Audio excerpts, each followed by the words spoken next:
Biotron Biochar 3-in-1 hadir sebagai solusi di saat pupuk kimia mahal.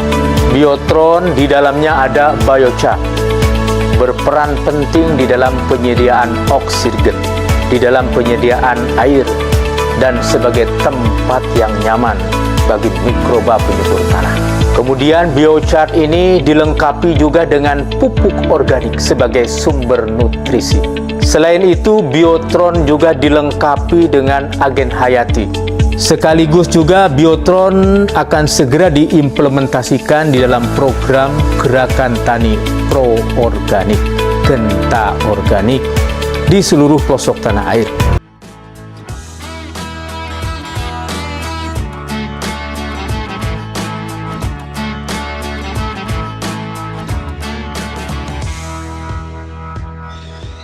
Sahabat tani, saat ini pertanian dihadapkan dengan musim kemarau panjang atau sering disebut dengan El Nino. Dan petani juga dihadapkan dengan ketersediaan dan harga pupuk yang mahal, teman-teman. Langka dan mahalnya pupuk di masa El Nino berdampak pada degradasi tanah ya, menyulitkan petani di saat keterbatasan sarana produksi pertanian serta biaya produksi yang tidak efisien.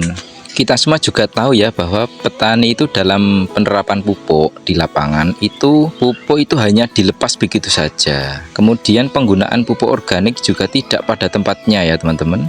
Yang harusnya pupuk itu diselimuti, tidak dibiarkan telanjang. Contohnya begini ya teman-teman. Di urea itu petani biasanya langsung ditabur begitu saja pada lahan di atas permukaan tanah. Lah itu besoknya udah hilang teman-teman. Pupuk urea yang disebar ke tanah itu besoknya sudah menguap hilang. Maka pupuk tersebut harus diselimuti dengan apa? Yaitu dengan Biotron ini teman-teman. Kalau tidak, dia akan menguap menjadi N2O, kemudian N2O2. Bahkan selesai kita panen, jerami langsung diterjang oleh rotari. Maka biasanya petani banyak yang mengeluh kok tanamannya merah, tidak subur, kena penyakit dan sebagainya. Dan itu terjadi karena proses asam. Kemudian pH menjadi drop teman-teman. Maka solusinya adalah Biotron. Nah, Biotron ini merupakan gabungan dari biochar, pupuk organik, dan agen hayati. Ini disebut sebagai biochar 3-in-1. Nah, kemudian disebut Biotron.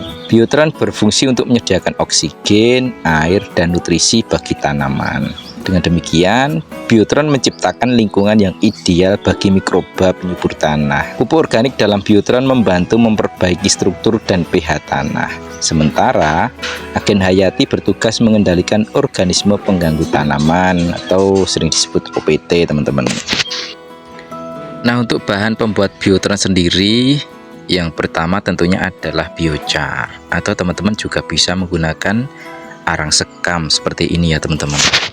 Kemudian setelah kita memiliki arang sekam atau biochar, tinggal kita lakukan proses aktivasi Biotron. Untuk menjadi Biotron, langkah pertama yang perlu dilakukan adalah mengaktifkan biochar menggunakan bahan kimia atau alkalis. Hal ini dilakukan untuk membuka pori-pori pada arang sehingga dapat berfungsi sebagai zat penyerap di permukaannya teman-teman. Bahan alkalis yang bisa digunakan adalah NaOH, yaitu berupa air rendaman batu gamping atau kapur teman-teman. Bisa gunakan 10 liter larutan air batu gamping ditambah 1 kilo bubuk biochar yang kemudian diaduk, lalu dibiarkan campuran tersebut berada selama 2 kali 24 jam atau 48 jam.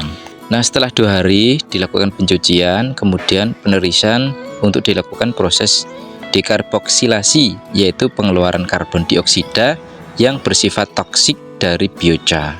Kemudian dikeringkan kembali dengan cara dijemur teman-teman. Nah, biochar yang telah melalui proses ini kemudian dilakukan pengkayaan nutrisi teman-teman. Selain itu juga dilakukan pengkayaan mikroba yang berguna bagi tanaman teman-teman, yaitu dimulai dengan melarutkan pupuk organik cair atau POC atau pupuk hayati menggunakan air pelarut dengan perbandingan 1:3, kemudian dicampur dan diaduk dengan biochar tadi ya teman-teman. Nah, akhirnya yang terjadi adalah biochar plus POC POC yang berisi nutrisi dan agensia hayati, teman-teman. Nah, larutan ini kemudian diendapkan hingga terpisah antara endapan dan cairannya. Nah, endapannya kemudian dipisahkan hingga menjadi bubuk biochar yang lembab. Nah, biochar lembab ini kemudian dikeringkan dengan kering angin dengan cara dihamparkan hingga akhirnya bisa digunakan oleh petani dengan kandungan K yaitu 15%. Baik teman-teman, yang penting teman-teman menyiapkan bahan-bahannya ya. Yang pertama adalah arang sekam, kemudian kapur dolomit,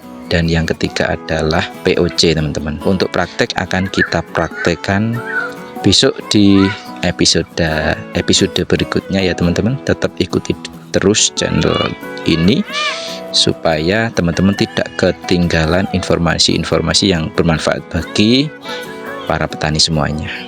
Baik teman-teman, semoga video kali ini bermanfaat. Sekian, assalamualaikum warahmatullahi wabarakatuh.